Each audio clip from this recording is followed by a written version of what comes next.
Okay, this is from the book Holy Grail of Wisdom Quotes by me, Pete Rogers. We're going in alphabetical order. We're on the Greeks. These are some quotes and stuff about the ancient Greeks. I've already made a lot of videos about ancient Greeks. You might enjoy those about how to learn the ancient Greeks. Probably the best one to start with would be, Art of the Ancient Greeks, or Belle Epoque, the Golden Age paintings of the ancient Greeks.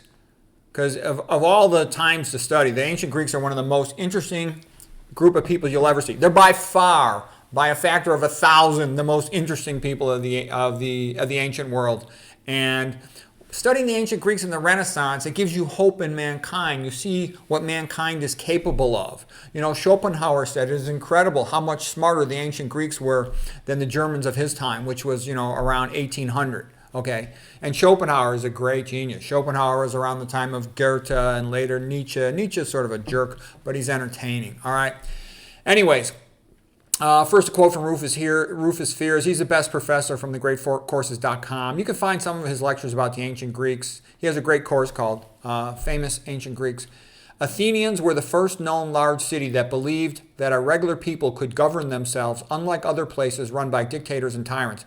Yeah, almost always, most civilizations, they consist of a dictator who's a brutal thug who just kicks the crap out of everybody and says, you must do things my way or I'll beat the crap out of you. That's most human governments, okay? And if you look at most of these ancient places, they're totally backward. They don't allow any original creative work. I mean, look at how backward the Egyptians were. Like 1,000 years, and there's zero progress in their like painting and stuff. It's backward, okay? So I'm going to tell you, that's also a lot of these other countries that are really backward and primitive.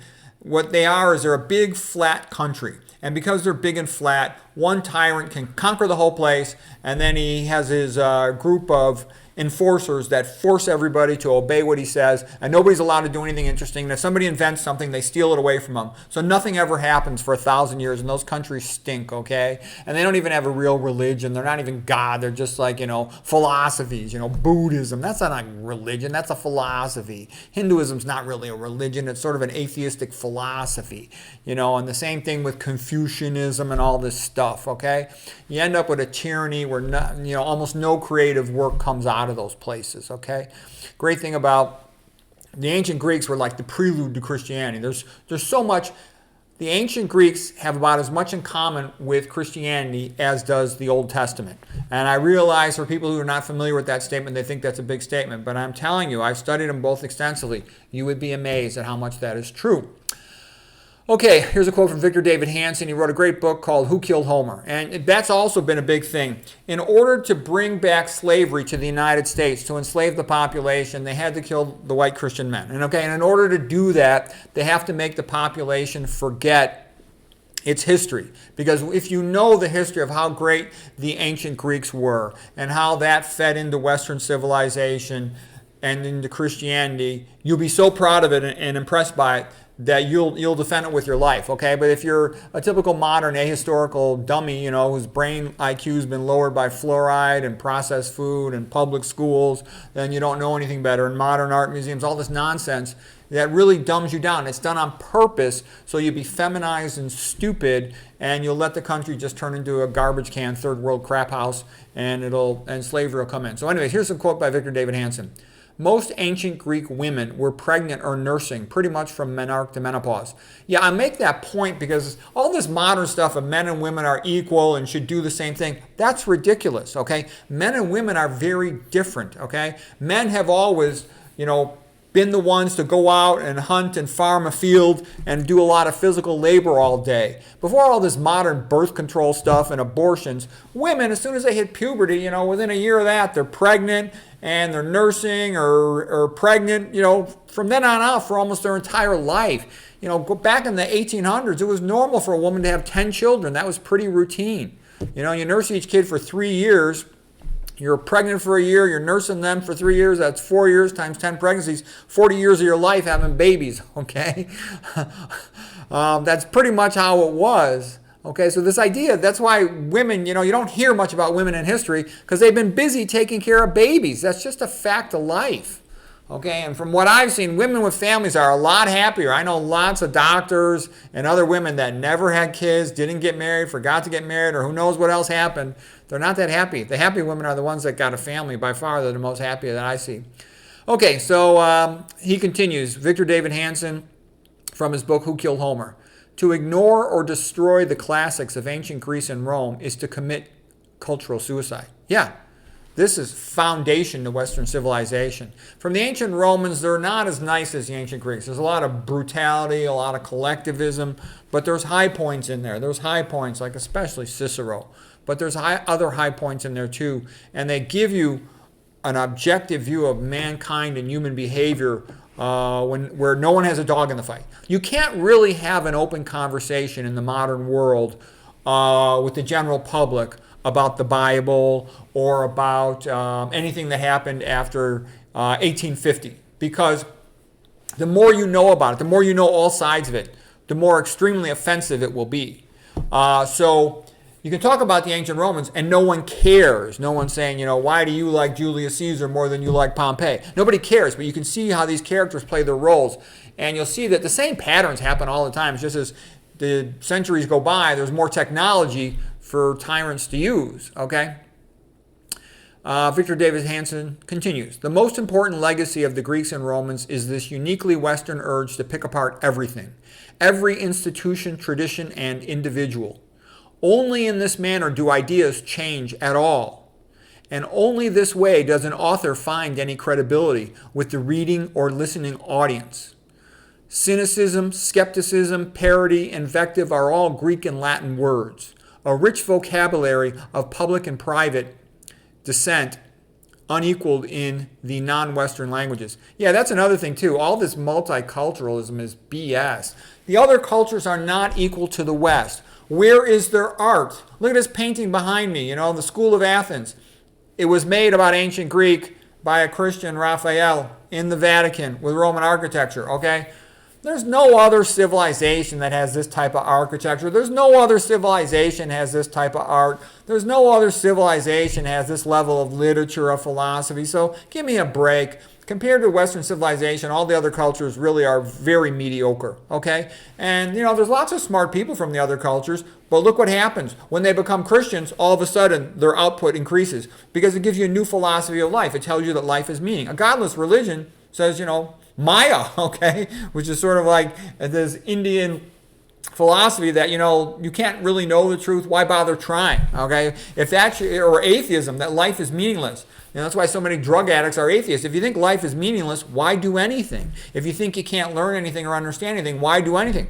But Christianity tells you we're created in the image of God. God is a creator. We're like him, so we too can be creators. We can study this rational universe and understand after him, like Kepler said, the astronomer scientist. I'm just trying to understand God's thoughts after him. Christianity created, the Catholic Church actually created the modern scientific method. This is all well known and well documented. I just say this for the sake, the reason I repeat myself is I'm hoping that young people will wake up and learn some of these things, because this is all beautiful. Because I realize they don't teach you this in grade school, high school, college. They used to teach the New Testament beginning in first grade, okay? Nowadays, you're not exposed to it at all unless you learn it from your family, most likely. So it's pretty important to know that. You can't really understand Western literature if you haven't read, at least the gospel, okay? One of the 4 gospels. All right. And this is also true. In free debate in a Western civilization, you can really talk and you can compete on ideas. A lot of other cultures, I've seen it. I've seen attending doctors from other cultures. I'm not going to say it right now. They don't tolerate dissent amongst their co-ethnics, okay? Whoever's the big boss of them, they will not tolerate dissent from them, okay? Or they won't. Some of them don't even allow women to speak, okay? Whereas, in Western society, there's this idea everybody's welcome to, say what they have to say. Anybody who's got a serious thought and wants to contribute to the discussion can contribute, okay? And that generates these powerful discussions where you build knowledge, okay? That's actually a sign of a friend, in my experience, somebody that will give you honest, constructive criticism. You can benefit a lot from that, and Western civilization is great for that. You see it in the literature, and you used to see that more openly in the public discourse. We're more and more been pushed, especially since 1990, more and more pushed into this political correctness BS. The purpose of political correctness and gaslighting is to destroy the population, to bring back slavery. So the left does not have the moral high ground. The left is evil. The left wants communism. The left wants slavery. The left wants to kill all the white Christian people, okay? Especially the men. That's why it's so anti-male. That's why it promotes feminism, because it wants men and women to not get along, destroy all the families, weaken the population, etc., etc. Okay, continuing. The Iliad and the Odyssey were the books to build literacy for the ancient Greeks. The King James Version of the Bible was the book to build literacy in England. Okay, Martin Luther's Bible in Germany. Okay, in Italy they read Pinocchio. All right, Rufus Fears. Homer's Iliad and Odyssey were to the ancient Greeks what the King James Version of the Bible was to the English. A historical, religious, and literary masterpiece. Yeah, there's many very beautiful things in there. You know, Tyndale really did most of the work on that. Okay, some other reasons why did ancient Greeks become so magnificent? And part of the reason was there were all these hills and mountains, and there was the sea, there were the oceans, all these islands. So the Greeks didn't have that great a food supply on their own country, and they sailed around a lot, and they traded with a lot of other cultures. So they got to see a lot of perspectives from these other cultures that they traded with. Also, because all the rocky mountains and hills, it was difficult for any single despot to control all these areas. And because of that, these different communities arose, and they traded with each other, so you would get all these different points of views. And that led to a rapid improvement in thought. Athens in particular was magnificent. There's no other big ancient city-state where all this free speech and thought was allowed. It was a very unique place. When you see there's so many geniuses in ancient Athens, it's just extraordinary. Okay, and then other places had their share of geniuses too. You know, look at Archimedes, okay? Athens and Sparta also are very different, okay? And that kind of goes back to all those concepts like in the book The Light in the Cave by Arthur Herman, the best philosophy book ever written, and it sort of emphasizes the difference between Plato and Aristotle. Because the Athenians had lost the war, the Peloponnesian War, to the Spartans, he was a little bit more, he liked Spartan culture, collectivist society more than he should have, okay? Whereas Aristotle was much more individualism, okay? The good side of Athens, all right? Don't get me wrong, Plato was a great genius, great philosopher, all of that is true, but you know, I don't like this collectivism stuff. It's the destruction of freedom and creativity. I would hate to live in ancient Sparta. Even though I call my diet the Spartan vegan, I don't want to be a Spartan. I'd be an Athenian for sure. Okay. Let's see. Now we have a quote from Gregory Aldry. He's a very good professor, but he's more of a professor of the ancient Romans. His personality is more like a Roman too. He's a little atheistic, which I don't like, but he is a smart guy and he does know a lot. Okay. Here's what does he says. He says, no matter where you are in Greece, you are close to the sea. Okay. Like I said, there wasn't easy food in ancient Greece, so trading was a big part of it. All right. Well, anyways, that'll be part one for these introductory quotes on the ancient Greeks. I hope you found that helpful.